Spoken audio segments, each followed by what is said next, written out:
Aloha mai kākou from Kahilu Theater in Waimea on the island of Hawaii. You're listening to the Hawaiʻi Radio Hour. I'm Mileka Lincoln, and I'm joined today by my co-host, Kolby Akamu Moser. Aloha. On today's program, we'll be examining the state of the Hawaiian diaspora by talking to those who have returned to Hawaii. For our ʻike kūpuna segment, we're going to be listening to Uncle Lloyd Case and the importance of puaʻa here in Hawaii. And the wild pig, he was always on my table when times was hard. And I respect that animal. Highly, I respect that animal.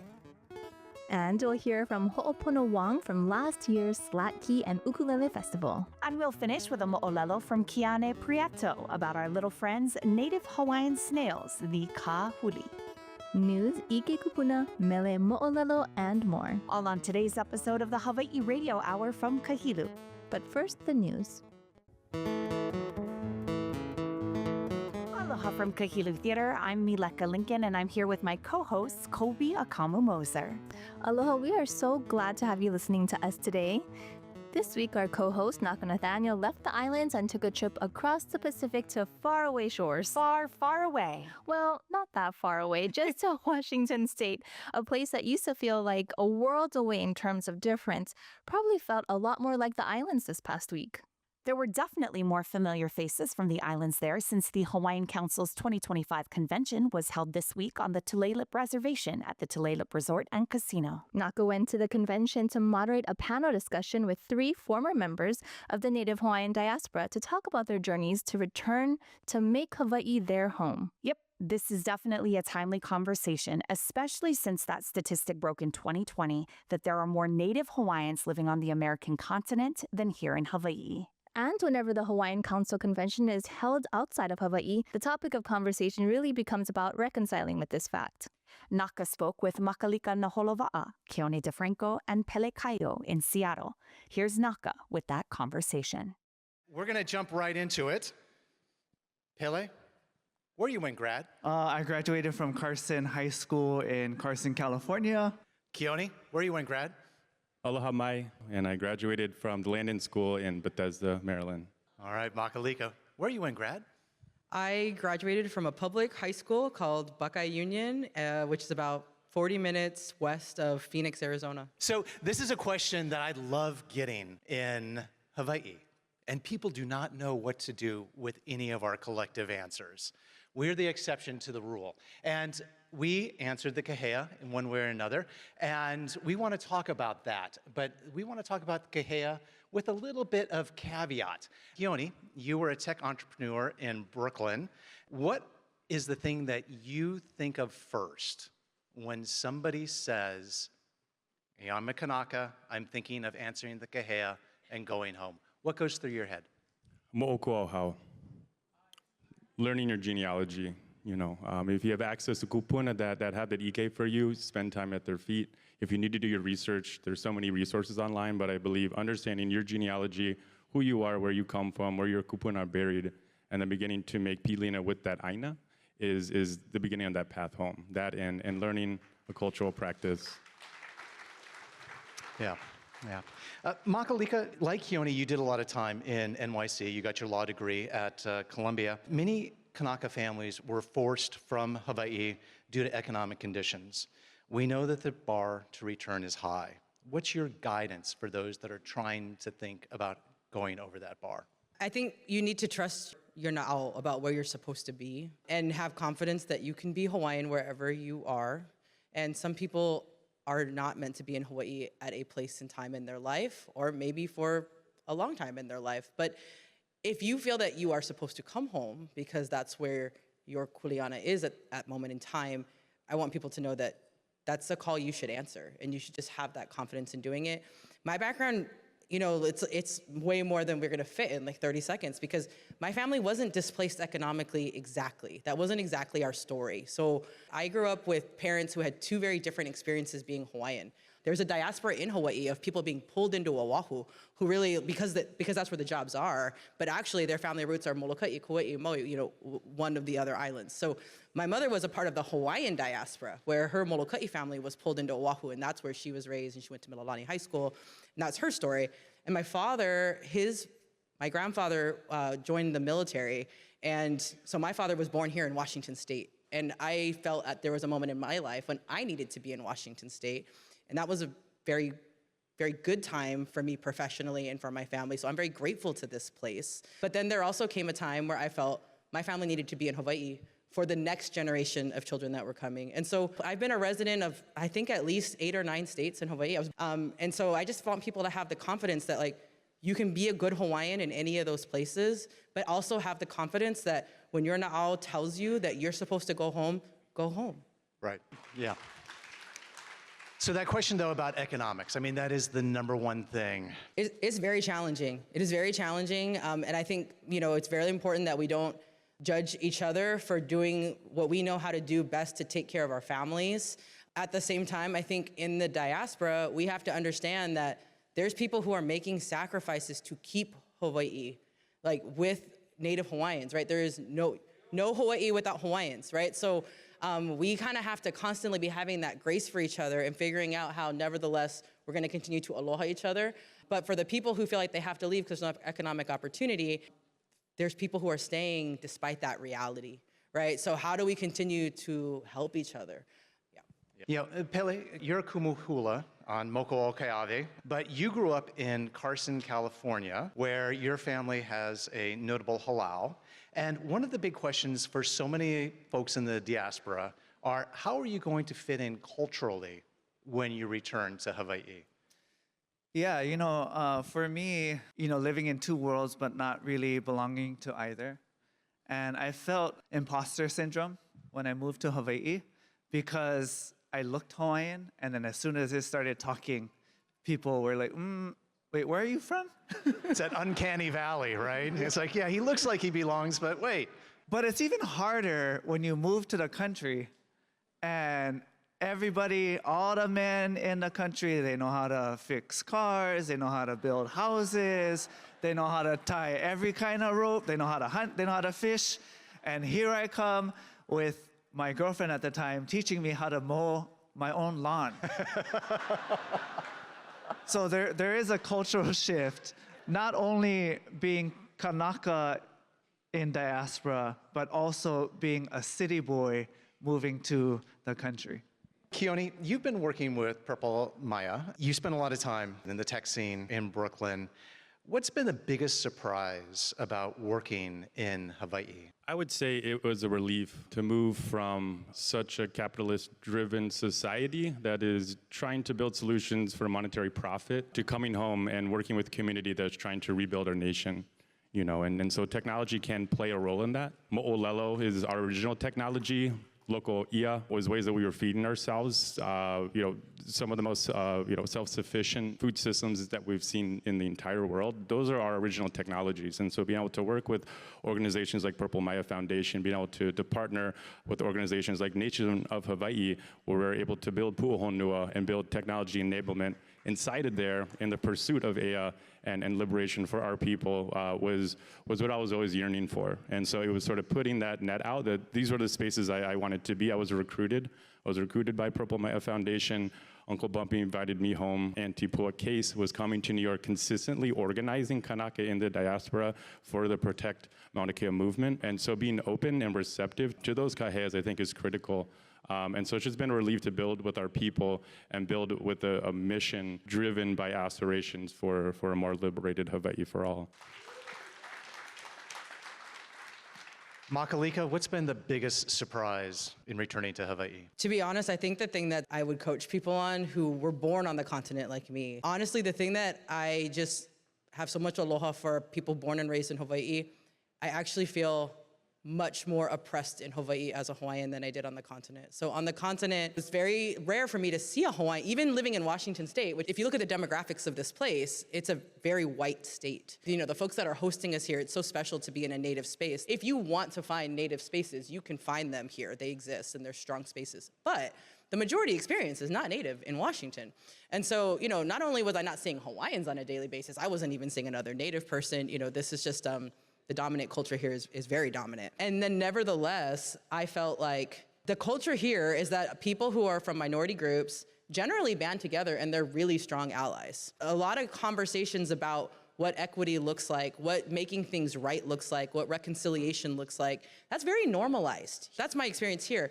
I actually feel like these conversations for Hawaiians are much more fraught in Hawaii, much more fraught. Our shared understanding of the facts about where equity is, what pono should look like, I think we have a fairly good understanding of it within the Native Hawaiian community.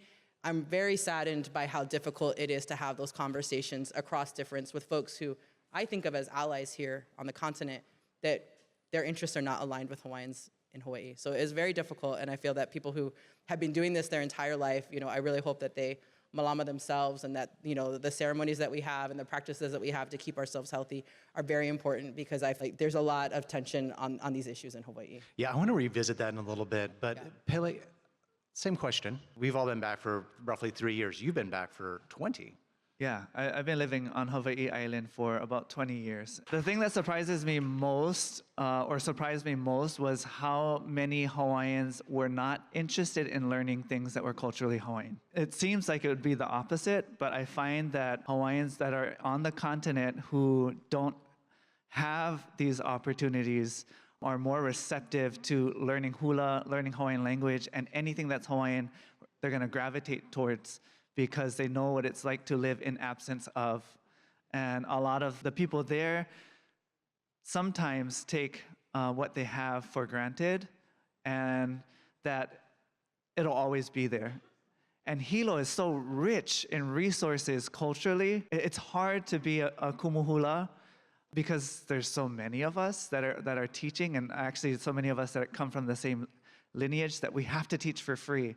So going back to the economics part, the reason why some of us wear so many paupale and have multiple jobs is because we need multiple jobs in order to live in Hawaii. And I always grew up seeing my mother as a kumuhula, that if you're going to be a kumuhula, you have to be prepared to be poor. Makalika, I want to return really quickly to what you had said before. Being on the continent, and you would walk into a business environment, having an indigenous person involved in your project was something that so many people sought out. And what's that like being in Hawaii? I think one of the things that the Native Hawaiian community is working towards, which I see mirrored on the continent when we think about inclusion of Native people most acutely, but actually all minority communities, is we had gotten to a point until very recently where inclusion was good. That was okay, and we've been making really great progress on inclusion. But leadership was different. Leadership was very different. And so when you look at data about people being able to participate in professions, participate in certain kinds of work, that has been getting steadily better since the Civil Rights Movement and the Native Hawaiian Rights Movement and the American Indian Movement.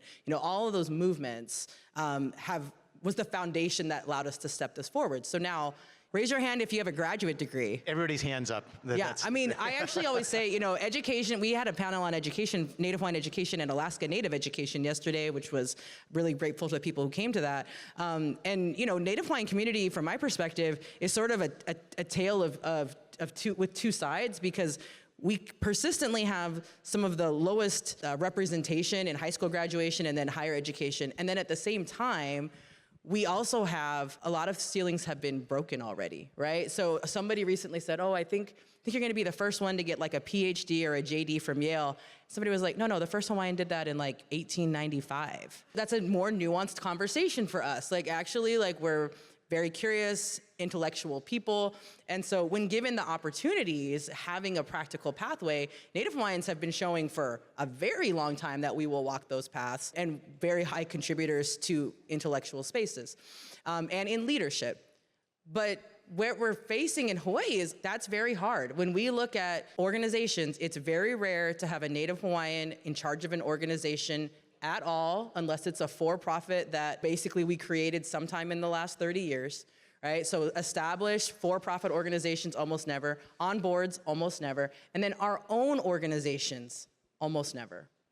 So there's something going on there. And when I think about part of the kahea to come home, I love Kiane's story, all of us, right? It's the reason to come home is so that you can contribute more of those skill sets and be a part of the work to change that. Because inclusion is very important, but leadership is key.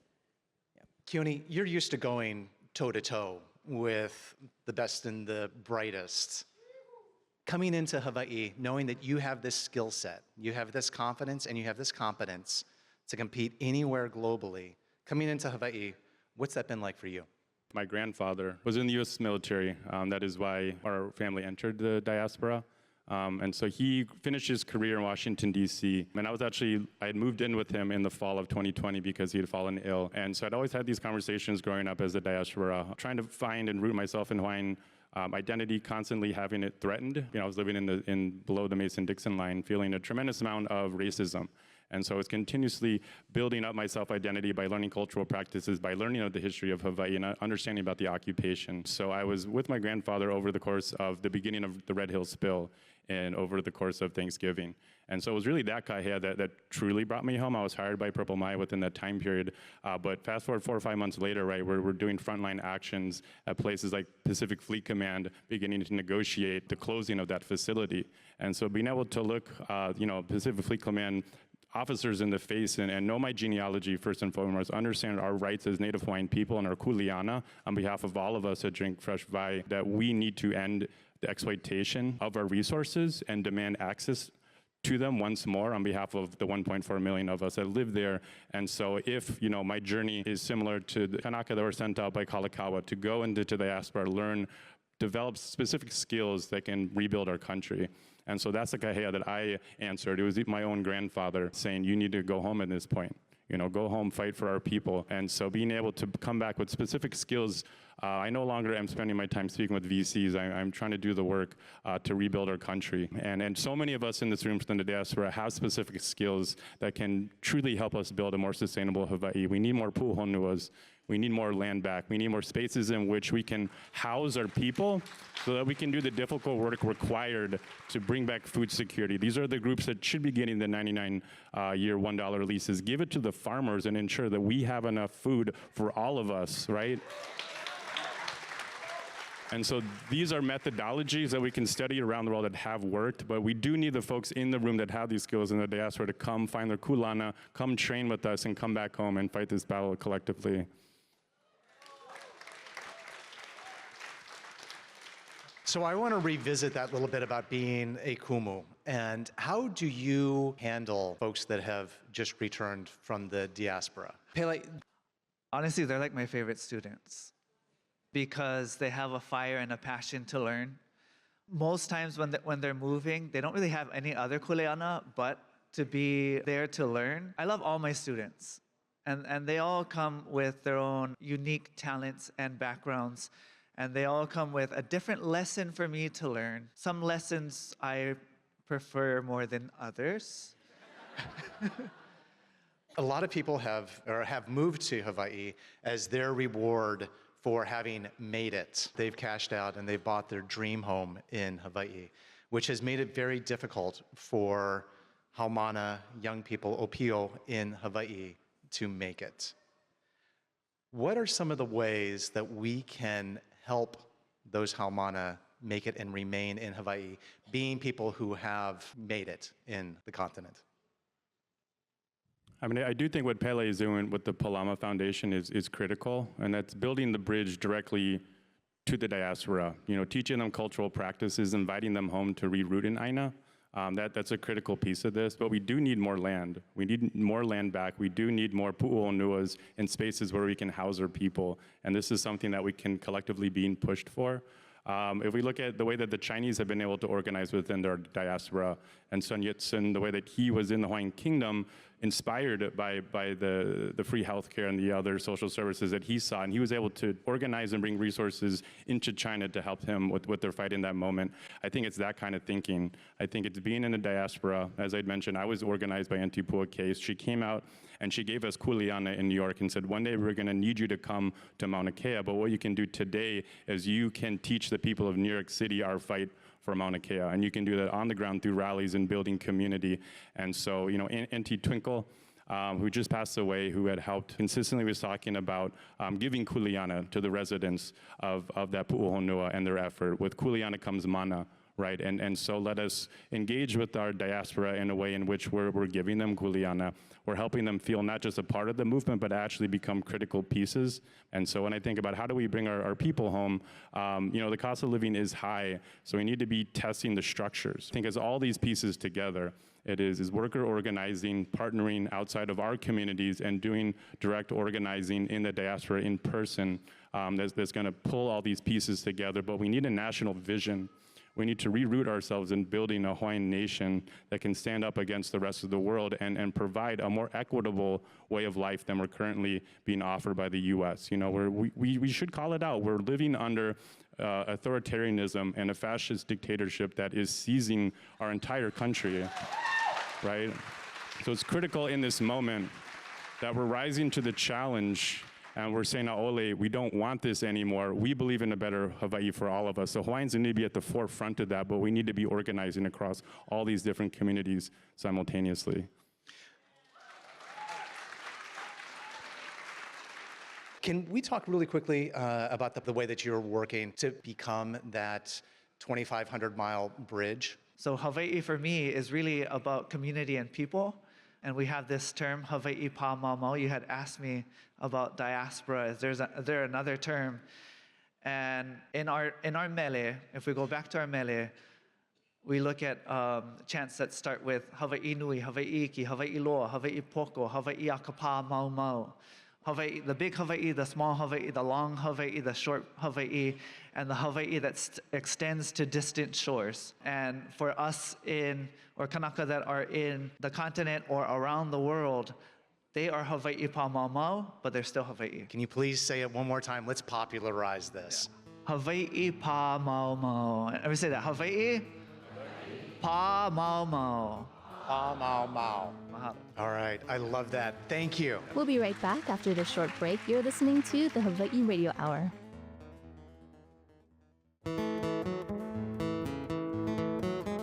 Aloha, I'm Mileka Lincoln. And I'm Kolby Akamu Moser, and welcome back to Hawaiʻi Radio Hour here at Kahilu Theater.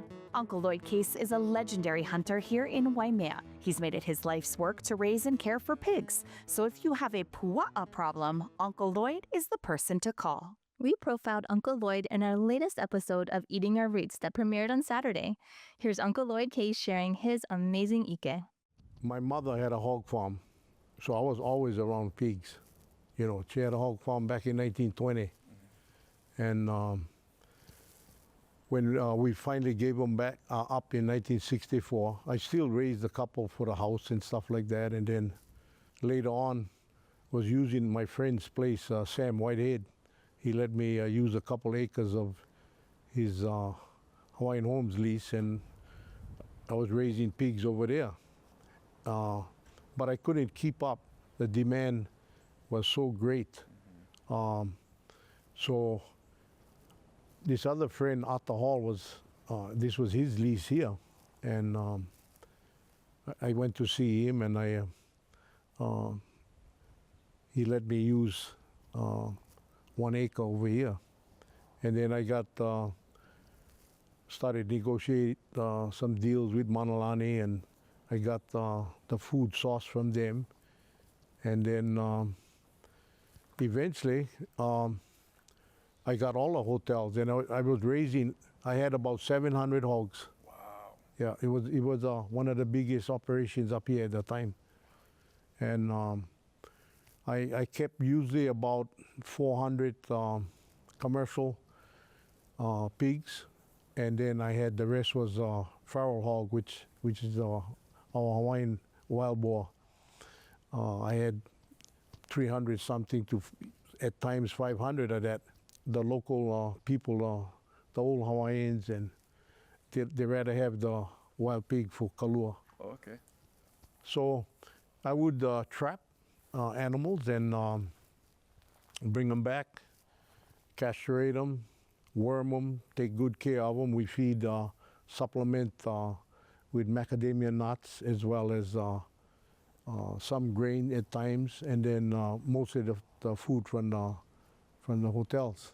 The pigs that we turn out, it has a very unique flavor. It's one of the finest you ever gonna eat, and I'm proud of that. Yep. But You know, being my dad was a veterinarian, I got to learn a lot about how to take care of pigs and the different breeds of pigs. There's a lot of different varieties of pigs and stuff like that. I love doing it. That's the part. Hogs is one of the hardest work you ever gonna work. I mean, you gotta have it in you to do something like that. Especially, you know, doing it the old way, the way we do them. It's labor intensive. Old way, you know, we each pen, we have individual pens where we got to carry the food to them and stuff like that. I like doing that because it kept me in good shape, you know, carrying 2 5-gallon buckets, you know, and after I'm done feeding, I walk maybe like 2 miles a day just feeding the pigs, you know. But not only trapping pigs, I've hunted the animals for 65 years of my life. I've been hunting the wild pig. And the wild pig, he was always on my table when times was hard. And I respect that animal. Highly, I respect that animal. Now he need my help, you know. We have all the environmental groups and people want to protect the forest and so forth, and they fence and killing off the animals by snaring and just leaving them there to rot and die on the snare. So it's very hard for me. You know, it's a feeling in my heart that, you know, this animal was there for me, and here we are trying to protect one thing and getting rid of one, but yet creating more problems. You know, our forest now is so overgrown, hard to walk inside. A lot of the rare plants, they're dying because they're getting choked out by certain species of plants that we have up there. There's nothing to dig the soil anymore to plant the forest. So the forest actually needs the pig. It always has. We have to find a balance. Because believe it or not, we have many pristine areas in our forest, and those areas had the most pigs, but yet till today, they're the most pristine. You know, the pigs were brought here by the ancient Hawaiians, roughly 1800 to 2000 years ago. The Hawaiians brought the pig as a source of food. The Hawaiians used the pig for all the different blessings, and if you're 1 year old party or whatever, the Hawaiians would use that. Or for blessing a house, they would use the wild pig. And it had to be the animal that was close to the land, to the Aina, who had a tie to the Aina, yeah? But I believe, you know, now that I look at how the forest has become without pigs, I think the first Hawaiians came to these islands, they would bring pig. I think it was the next, because I think the land was really, really overgrown. They brought that animal not only for spiritual or food, but for that too. And the pig, the Hawaiians, they used the pig. There's a lot of areas where they grew their kalo, sweet potato, and yams. After they harvest, they would throw all the pigs inside. The pigs would till the soil, fertilize the soil, and then they take the pigs out and replant. They're doing this on the mainland. I don't know if you folks know, but they have depleted a lot of the topsoil in a lot of the farm areas. So now they put the pigs in there, they leave them sometimes for years to dig and re-fertilize the soil. But the Hawaiians was doing this thousands of years ago. They were very smart in aquaculture and agriculture. So the pig, in ancient times, the Hawaiians used to eat even the brain of the pig, figuring they would gain the knowledge of that animal because they're that smart, yeah?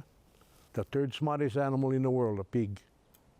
And I know that for a fact because I've hunted and I've trapped them all my life. I know how smart. And they're really family oriented too, you know. Sometimes you'd find a bunch of sows with piglets. Some would go out and forage for food. And then some would stay back and take care of the rest of the pigs. It's amazing, you know, the connection.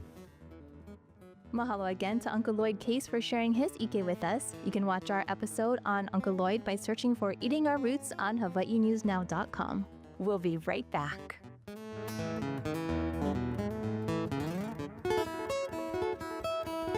The Hawaiʻi Radio Hour is supported by the Abigail Kawananakoa Foundation. The Abigail Kawananakoa Foundation is dedicated to preserving traditional Hawaiian culture while empowering Hawaiian people.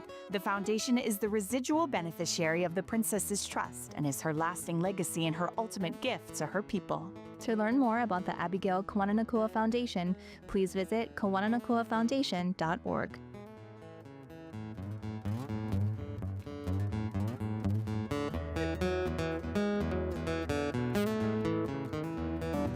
Welcome back to Kahilu Theater in Waimea and the Hawaiʻi Radio Hour. We're so grateful that you're taking the time to listen to us. And if you're on the road right now, we appreciate you listening, especially if you're heading into Kona on that upper road. The 23rd annual Ukulele and Slack Key Guitar Festival is coming up on November 14th and 15th here at Kahilu. This event showcases an all-star lineup of celebrated slack key and ukulele musicians like Keola Beamer and Ledward Ka'apana. There will be 2 nights of music and a 2-day makeke happening across the way at Kahilu Town Hall. For tickets, be sure to visit kahilu.org. This week, we're featuring an artist who performed at last year's festival. Here's Ho'opono Wong. Good evening, everybody. My name is Ho'opono Wong. Truly blessed to be here to share some kiho'olu and some Hawaiian music from these islands. First song brings us just a ways down the road towards Kona to a place called Puaʻa.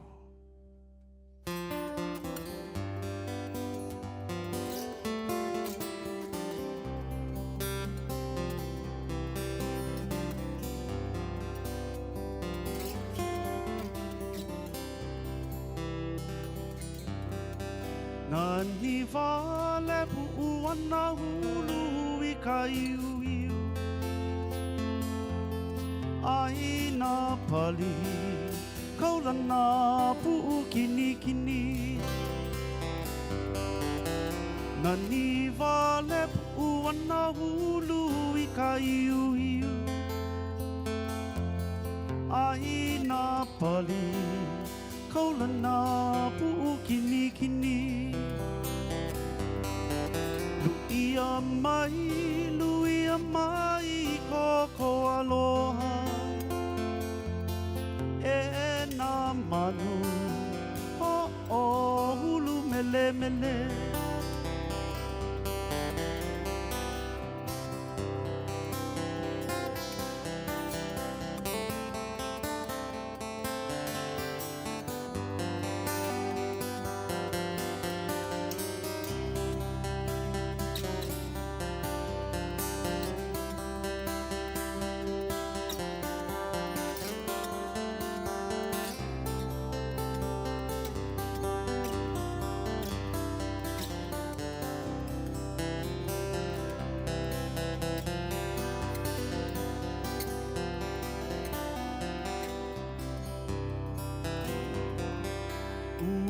Helu ia nā pu'uana ulu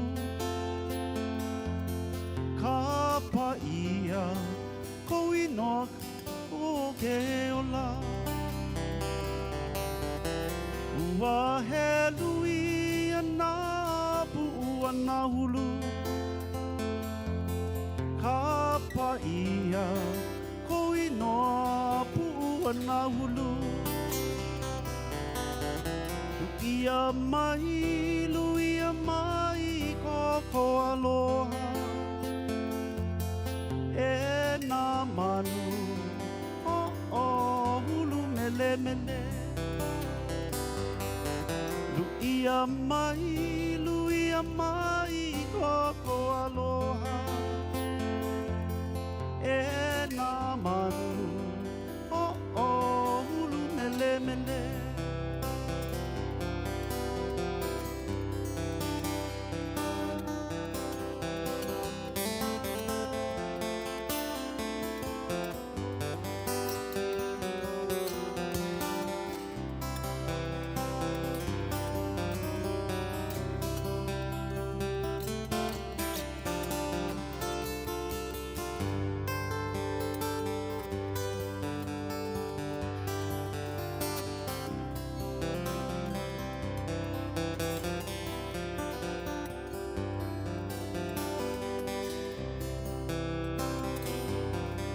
No ka betera nani a ke akua,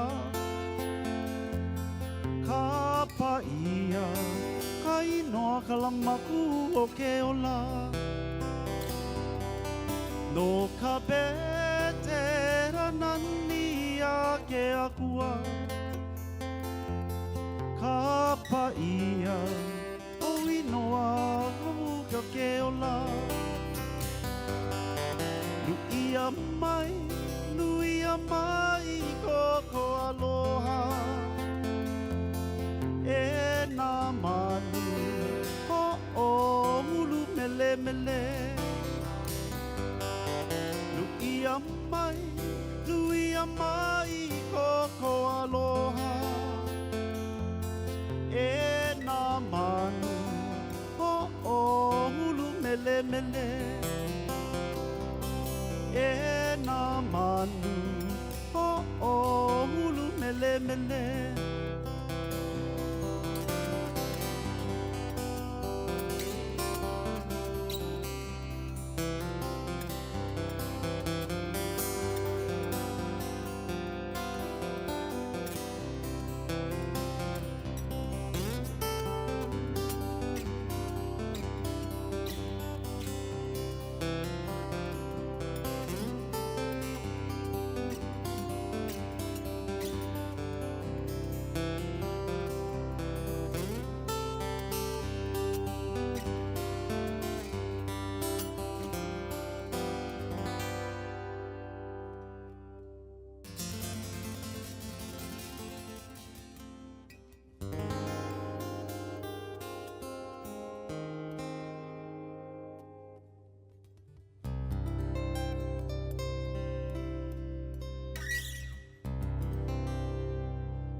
Song entitled Puaʻa Hulu for those beautiful mountains right down the road in North Kona. Thank you very much. Mahalo. Mahalo to Hoʻopono Wong. We'll be back with a truly delightful moʻolelo about the tiniest of discoveries. Support for the ʻike, kūpuna, and moʻolelo portions of the Hawaiʻi Radio Hour comes from Kate Bell and Tom Blackburn of the Deviants from the Norm. Without deviation from the norm, progress is not possible. We'll return in just a moment.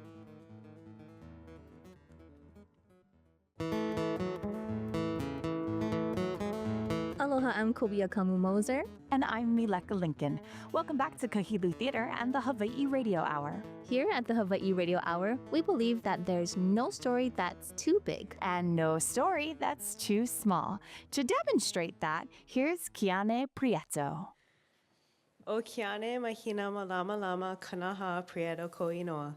O wamana ku o ne hanau, o mauna kea ku mauna, no pu kapu mai wau. My name is Kiane, and I'm a kumu for Papa Kahuli, or snail class. The reason why our class name is Kahuli is in honor of native Hawaiian land snails. Many of us who probably think of snails are gross, or your arch nemesis in the garden, which is understandable. But did you know that our native Hawaiian land snails only eat dying and decaying matter from the forest floor? They clean fungus and microfilms off native plants, providing our nahele with proper nutrient cycling. Sorry, girl. I'm like pregnant, so it's like she's coming out like with acid reflux right now. Sorry. So essentially, our snails, our native Hawaiian land snails, are the Roombas of the forest, and they're the indicators of the health and wellness of the land. I spent 2 years working under Ken and Nori, who are 2 of the 3 snail specialists of kāhuli in the entire world. Yeah, wow. And they all live on Oahu, so. They are part of the Bishop Museum Malacology Department. Through their summer Byrots program, I was able to gain a deeper understanding of Native Hawaiian biodiversity and an awareness of invasive species. For example, did you know that each mauna and pu have their own unique snail species that exist nowhere else in the world? So they're existing only on that mauna. And so what's interesting also is that a lot of snails are not recognized yet. So it is really up to us to find them and recognize them and give them a name. But it takes 25 years for a specialist to give a native species its name, not only the Latin name, but also their Inoa Hawaiʻi, or their Hawaiian name as well. That is why my class has dedicated their time to working alongside Bishop Museum's Malacology Department and other community partners to determine what species are still left. In the past year, we have spent months looking from Niuli'i to Hamakua, Hilo, and Kona to find kāhuli, and we didn't find anything until our partnership with Mauna Kea Forestry Restoration Project with Kala, Cass, and Faith, that we were able to record our first ever Native Hawaiian kāhuli with 3 new sites and 3 different species on Mauna Kea. Yeah. So I'll start with my favorite. It's the Succinea conaensis, also known as our Big Island Bang of snails. I'm trying really hard to convince Bishop Museum to rename it or give it a name. I'm working on it. I got stickers in the lobby if you want to see.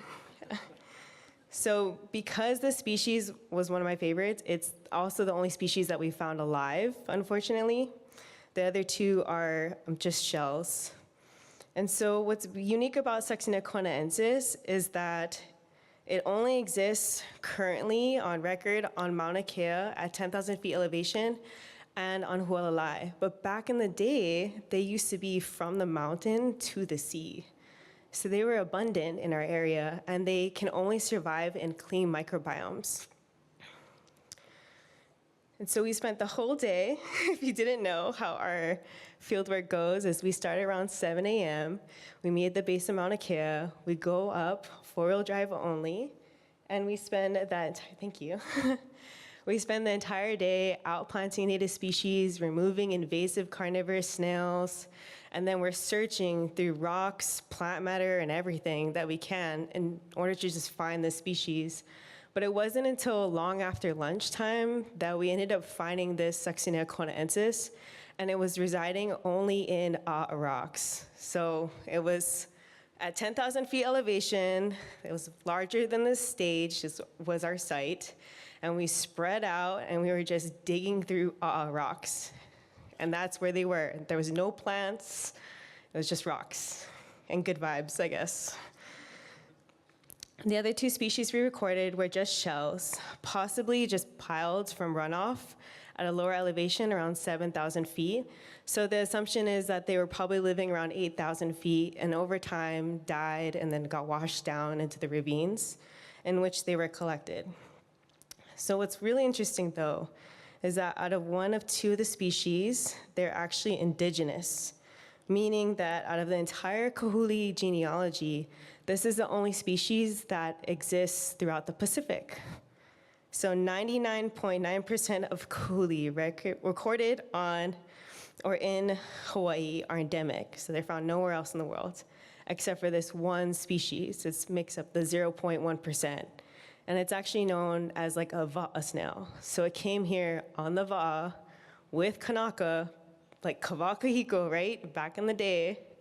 And then it survived the voyage over the Pacific to Hawaii, established themselves here, like on the beaches, and then made their way up to above 7,000 feet elevation on Mauna Kea. I would not want to make that trek. But it's amazing that we were able to find just their shells at that elevation because it confirms that that's where they're living, or were living.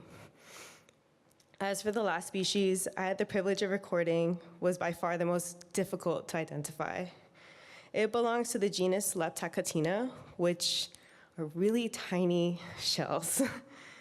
I had the experience of cleaning hundreds of their living specimens on Oahu in the Pupuʻola snail rearing facility at Bishop Museum. But this is the living Leptacotina endemic to Oahu. So it's Leptacotina gracilis.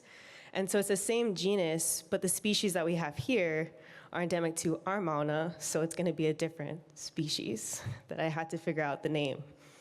So I spent a lot of time researching in the summer through the Malacology Archives, which, if you didn't know, is one of the largest shell collections in the entire Pacific. There's over 6 million specimens, and I had the privilege of going through all of them. Unfortunately, I couldn't find a match, and if you didn't know my boss, Nori, she's not the sweetest person on earth, but she's great. So I had to tell her that I couldn't find a match. And then she looked at me and gave me a list of 20 more things to do in the archives to find a match. I didn't find a match. And this is all between curriculum building for my school, for our class, team projects with the BIREDS program, lectures from Ken and Nori, and field work. I was doing loads of field work all day, just covered in mud, and I was very pregnant. And Nori knew I was pregnant and did not care. No, she cares. She brought me ginger candies every day to make sure that I could fight through the nausea to do the work still. So, and it was partially just so I would get the work done, not because she cared. No, I was kidding.